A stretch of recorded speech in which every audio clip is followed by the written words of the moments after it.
Hola, ¿cómo están? Bueno, continuando un poquito con el ciclo que inicié en el video anterior, que hablaba sobre hacia dónde avanza el mundo, y está de la mano con lo que también internamente vamos a manejar los que pueden ver y escuchar este video. Un ciclo político, o sea, son 4 temas, 4 videos que quiero dedicarle un poquito al tema político. En esa primera parte hablamos hacia dónde avanza el mundo, un poco redondeando el tema o enfocándonos un poco en lo que es evidente, que avanzamos hacia la tecnología, hacia la modernidad. Y en esta segunda parte quisiera hablar de los gobiernos.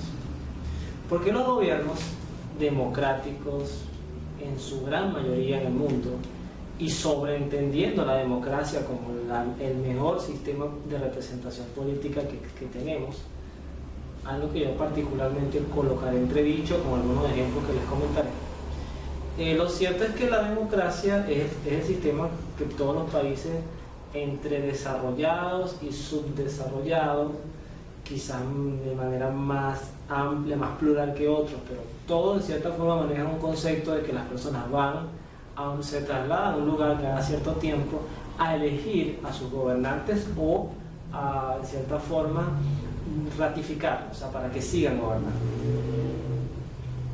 Eso no solamente pasa por los partidos políticos, que en cierta forma muchos dicen que hablar de democracia y no hablar de partidos políticos, pues sencillamente no es hablar de democracia. Sin embargo, hay otros que también pudieran asomar la idea de que parte del daño que tiene la democracia es precisamente el derivado de los partidos políticos, que a veces se centran tanto en sus estructuras, en sus enriquecimientos, en sus negociaciones, que abandonan un poco el sentido de gobernar. Gobernar es algo impresionante porque, en cierta forma, como su nombre lo sugiere, dice que una persona se va a encargar de dirigir a una sociedad. Aunque nosotros pudiéramos hablar de diferentes formas de gobernar, pues puede estar el presidente de una junta de condominio que dirige las decisiones en torno a una comunidad, un edificio, lo que llaman la propiedad horizontal, donde las personas pues deciden quién nos va a administrar, en qué se va a gastar el dinero, cómo se mantiene una relación jefe-empleado en cuanto a los trabajadores residenciales, lo que antes era conocido como los conserjes. Pueden pasar también por alcaldías, ser concejales, los gobernadores y finalmente los que conforman el poder ejecutivo, que son los presidentes de un país. A veces uno se pregunta cómo es posible que alguien de determinada característica llegue al poder. Y es ahí donde quizás este video cobra importancia, porque nadie actualmente, salvo que sea por un golpe de Estado, por una dictadura que ya cada vez se ve menos en el mundo, eso hay que reconocerlo, la gente llega al poder por votos, o sea, por una elección, porque las personas van y lo eligen. Y quiero hablar un poquito de la experiencia en mi país, que es de lo que quizás mejor puedo hablar, aunque uno ahorita puede estar muy informado con respecto a otros países, a través de los medios de comunicación, pero la experiencia en mi país es que en mi país, derivado de un bipartidismo que en promedio duró 40 años, de Acción Democrática y COPEI, que eran los 2 partidos principales que manejaba Venezuela, más Acción Democrática gobernó más que COPEI en esos 40 años. Podemos decir que COPEI gobernó 10 años, mientras que Acción Democrática el resto del tiempo lo gobernó, y después hubo al final lo que fue marcando un poco hacia donde estamos ahorita, hacia este confesado socialismo del siglo XXI, encabezado por el ya difunto presidente Hugo Chávez. A veces la poca exigencia que como sociedad nosotros le planteamos a los políticos, o sea, el poco nivel, no solamente de preparación, sino que a veces no profundizamos en algunos temas que son importantes, y en cuanto a valores, en cuanto a lo que tú traes, no solamente que me vayas a decir que vas a hacer carreteras, hospitales, o que vas a acabar con la pobreza, cosa que es una utopía, eso no se puede acabar. Por eso Jesucristo decía que pobre siempre va a haber entre nosotros, decía pobre siempre va a haber entre ustedes. A mí, sin embargo, no me van a entender siempre con ustedes, decía Jesucristo en cuanto a su humanidad. Lo cierto es que a veces el desespero, el querer salir de algo, la ansia de cambio, te puede a ti llevar a darle tu confianza a una persona que llega al poder y una vez que esté allí, pues ya no la puedes sacar, esa es la realidad. O sea, por eso yo cuestionaba el tema de la democracia, no porque quisiera volver a dictaduras o a monarquías, pero lo cierto es que hoy los sistemas democráticos envenenados por un amiguismo, por un tema de relaciones, de corrupción tapada, pues muchos gobiernos se sostienen y se reeligen y se reeligen y se vuelven a reelegir, y es en democracia. El ejemplo más clásico que tenemos ahorita es el caso de Honduras. También el tema de Bolivia, donde Evo Morales se quiere volver a reelegir. Tenemos el caso emblemático de mi país, Venezuela, un partido político de un gobierno que, si Hugo Chávez no hubiese muerto, todavía él estuviera 18 años gobernando, ya casi 19. Entonces ahora tenemos un presidente que es Nicolás Maduro, que ya lleva 6, que nadie pensó que iba a terminar el periodo de 6 años, ni siquiera refiriéndose a un tema de golpe de Estado, sino que pensábamos que la situación en la que se encontraba Chávez en su momento no le iba a dar mucha legitimidad, mucha fuerza para sostenerse en el poder. Sin embargo, si usted ha seguido noticias, entenderá cómo, pero ha logrado mantenerse en el poder y ahora aspira a reelegirse 6 años más. Y lo ha hecho en un sistema democrático, que el mundo lo ha reconocido, que uno de repente no lo sienta así, que uno sienta que está haciendo trampa, que uno abusa del poder, lo que sea, pero lo cierto es que, hablando desde el punto de vista de la fe, como laico, la realidad del país, la democracia ha sido literalmente un pretexto para seguir gobernando. O sea, cuando tú envenenas los sistemas, cuando envenenas los poderes, cuando los poderes no funcionan como tienen que funcionar de manera independiente, entonces ya el sistema como tal no funciona. Y eso entonces hace que la gente, por desespero, cuando llega una candidatura del que sea, que tenga cierta posibilidad, pues tú le das tu voto, vamos a votar por este y vamos a salir de esto ya. En democracia, siempre electoralmente hablando. Bueno, eso ha hecho que los gobernantes, cuando llegan al poder, de repente pasa mucho en países más desarrollados, llevan desarrollo, llevan tecnología, que le hablamos en el video anterior, pero entonces se empiezan a tocar otros problemas, o sea, se empiezan a tocar otros valores estables que en una sociedad, como por ejemplo el tema del matrimonio homosexual, el tema del aborto, que es un delito, un crimen, matar a un ser vivo, la eutanasia legalizada en Holanda, Bélgica, de una manera muy natural, también en algunas partes de Estados Unidos, en muchos países desarrollados. El tema del narcotráfico, como también se ha filtrado en ciertos sectores del poder, o lo más aberrante, a mi entender, lo que está pasando en Colombia, cuando un grupo guerrillero como la FARC, que violaron mujeres a diestra y siniestra, mataron comunidades, quemaron personas, secuestraron personas como que fueran animales, las tenían metidas en jaulas, y aparte todo el componente de droga que manejan la FARC, etc., ahora van a tener una beligerancia política, o sea, van a tener un espacio en la política. Eso es gravísimo. O sea, yo siento que, por eso le digo que la democracia no es que sea la solución de todo. Aquí el tema principal son los valores. Entonces uno a veces dice, ¿cómo Dios puede estar de brazos cruzados ante esto? La respuesta es la misma libertad del hombre. O sea, Dios está allí,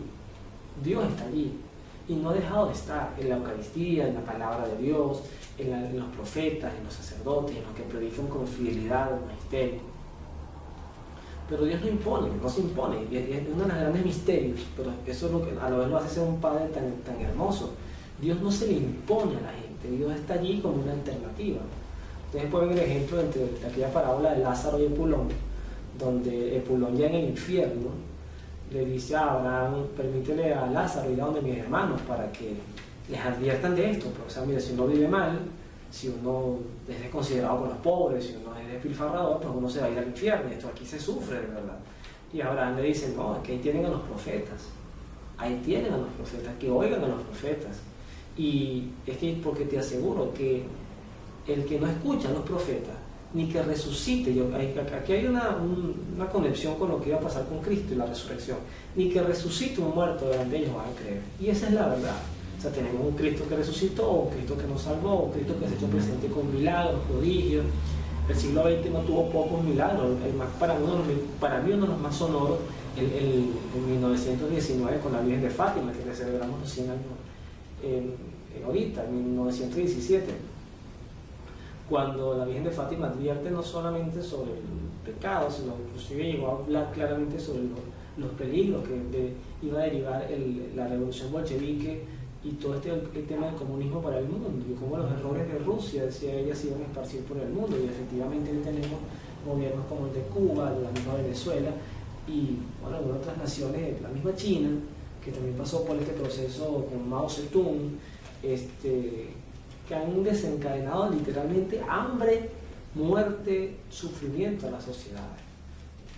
Entonces, los gobernantes tienen un papel importante. Yo sí creo que hay algunas personas que están hechas para gobernar, no todo el mundo está hecho para gobernar. Yo creo que hay personas que inclusive tienen el agrado de Dios al momento de gobernar, pero que después, estando en el poder, se transforman.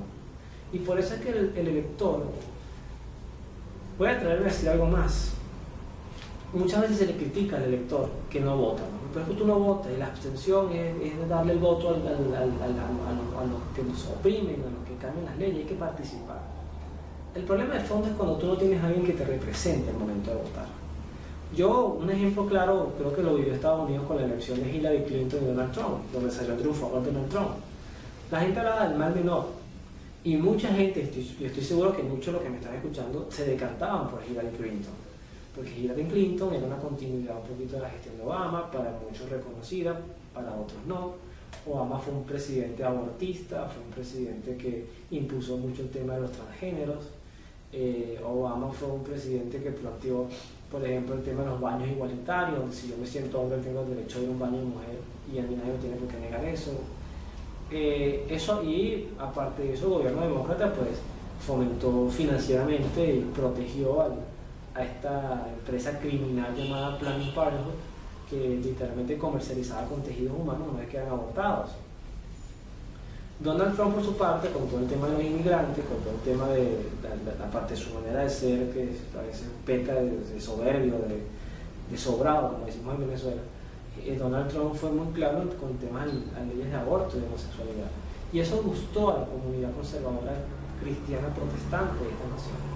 Cuando Hillary Clinton llegó, por ejemplo, a decir que ella estaba a favor del aborto, inclusive a los 9 meses, yo creo que esas cosas a ella le quitaron mucho peso. Esta mujer literalmente es una carnicera. Yo particularmente, en esa oportunidad, yo hubiese votado por Donald Trump, porque Donald Trump representaba más cercanamente los intereses en cuanto a valores, no sé si en cuanto a economía, en cuanto a sociedad, pero en cuanto a valores, que para mí, para Luis, quien les habla, tiene un peso importantísimo. O sea, yo no puedo aspirar a tener un gobernante que esté a favor del aborto, de la eutanasia. Cuando yo los he abordado con estos temas por Twitter, por ejemplo, lo que pasó con las legislativas en el año 2015 en Venezuela, yo abordé a muchos congresistas, entre esos, por ejemplo, a la que es llamada Tamara Adrián, que es una persona transexual, es Tomás Adrián, y le abordé por Twitter, porque si ya iba a legalizar el aborto en Venezuela, si iba a impulsar esa ley. Y lo cierto es que nunca lo negó. Lo que se iba de frente era con el tema del matrimonio homosexual. La situación política venezolana, yo sé que no todo tiene por qué tan malo. La actual situación política venezolana ha hecho que Venezuela sea uno de los pocos países del continente, de la región, que todavía no se ha abierto ni siquiera el debate del tema del matrimonio homosexual, o del aborto, o de la eutanasia. Eso para mí tiene un peso. Entonces, cuando yo decido abstenerme, cuando yo decido no votar porque no tengo un candidato que me represente, eso no está mal, porque yo no puedo tampoco a ciegas votar por cualquier persona porque quiere salir de algo, aunque ese salir de algo vaya a traer otras cosas peores, como lo que es, por ejemplo, el holocausto derivado del aborto. O sea, donde mueren millones de personas en el mundo anualmente. Es impresionante la cifra. Solamente se habla de que en Estados Unidos o en China la cifra puede llegar a 50 millones de seres humanos que son asesinados en el vientre de sus madres en un año.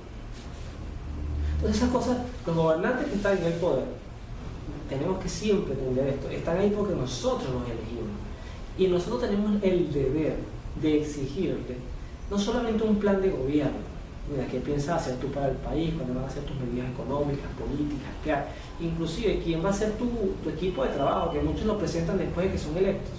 Bueno, ahora les voy a decir que va a ser mi ministro de Economía, eso tiene que ser antes. Pero también está el tema de los valores. Venezuela, por ejemplo, hablo de mi país. Venezuela es un país cristiano, y evidentemente, y más yo diría cristiano con tendencia hacia el catolicismo, porque de punta a punta, de región oriental hacia occidente, Nosotros vemos como Venezuela tiene advocaciones marianas, la Virgen del Valle, la Divina Pastora, la Chiquinquirá, la Virgen de Coromoto, o sea, y los pueblitos también tienen sus patronas. Y eso a ti te dice que esto es una región que tiene un arraigo católico, pero es una fe popular, la cual yo muchas veces he criticado. La fe popular no es que en todo esté mal, pero si tú te quedas en una fe popular, la fe popular lo que hace es secuestrarte la fe, si la dejas allí. Es decir, en vez de tú evangelizar, tú permites que tus instrumentos de evangelización, tus sacramentos y tus sacramentales sean secuestrados por la fe popular. Y entonces convierte la religiosidad en algo adaptado a mis necesidades de la región. Eso es parte precisamente cuando un país no tiene identidad. Entonces, si Venezuela es un país cristiano, pues sus gobernantes tienen que tener una empatía con esa cristiandad. Es lo que un poco pasa en España. Es increíble que en España, que fue la cuna del catolicismo para todo lo que es la región americana, una parte de la región latinoamericana, suramericana, hoy España se debate entre sacar a la Virgen, sacar a la fe, sacar las misas de los canales de televisión, etcétera. O sea, un país que literalmente, yo sí creo que en el demonio detrás de todo esto está satanizando todo el tema de la religiosidad. Entonces, tenemos que tener claro que nosotros somos corresponsables de lo que las personas que nos gobiernan, y tenemos que tener un ojo más crítico a la hora de escoger estos gobernantes, porque si no, vamos a seguir cometiendo los mismos errores. En Venezuela estamos desesperados, una buena parte de los venezolanos que no podemos o no queremos ir al país, desesperados porque el gobierno cambie. Sí, yo lo digo abiertamente, yo quisiera que este gobierno cambiara, no por una vía violenta. Yo creo que darle el poder a más militares, a más personas armadas, es más de lo mismo. La Revolución Francesa dejó clara evidencia de los fracasos cuando tú sacas a una persona patada por producto de la violencia. Pero también he aprendido que nosotros no podemos estar dándole nuestra confianza electoral y el poder a cualquier mediocre que venga por ahí a prometernos solamente que va a sacar al gobierno, cuando en realidad hay muchos problemas de fondo. Venezuela tiene que reeducarse. Los gobiernos, eso lo hablaré cuando me toque hablar de gobernar, los gobiernos no están hechos para educar a nadie. Entonces, los gobiernos no son escuelas, los gobiernos son gestiones públicas, de que las cosas funcionen bien. Eso lo hablaremos en su momento. Hoy estamos hablando de los gobiernos. Los gobiernos tienen que ser democráticos, sí, y tienen que respetar la diferenciación de los poderes, sí. Cuando eso no ocurre es una dictadura disfrazada, punto, eso no tiene medias tintas. Pero a la vez, los gobiernos también tienen que respetar y fomentar y proteger las propias identidades que definen a sus pueblos. Es decir, si tu pueblo es cristiano, pues yo no veo pecaminoso que un dirigente político se arrodilla ante la Eucaristía, se arrodilla ante Dios, menciona a Dios en sus discursos y prometa, con esto termino, prometa la promesa del Padre Nuestro, que va a hacer que el reino de Dios venga a nosotros. Es decir, como nosotros decimos, venga a nosotros tu reino. Cuidado con las personas que elegimos, porque créanme que cada vez van a ser peores, más demagógicos, y con el tema de mantenernos un bienestar de vida, pueden estar transformando toda nuestra identidad espiritual hasta el punto de hacernos animales educados que habitamos el planeta como borregos, siguiendo a los que verdaderamente toman las decisiones del país. Elijan bien a sus gobernantes. Que Dios los bendiga y nos vemos en la oración.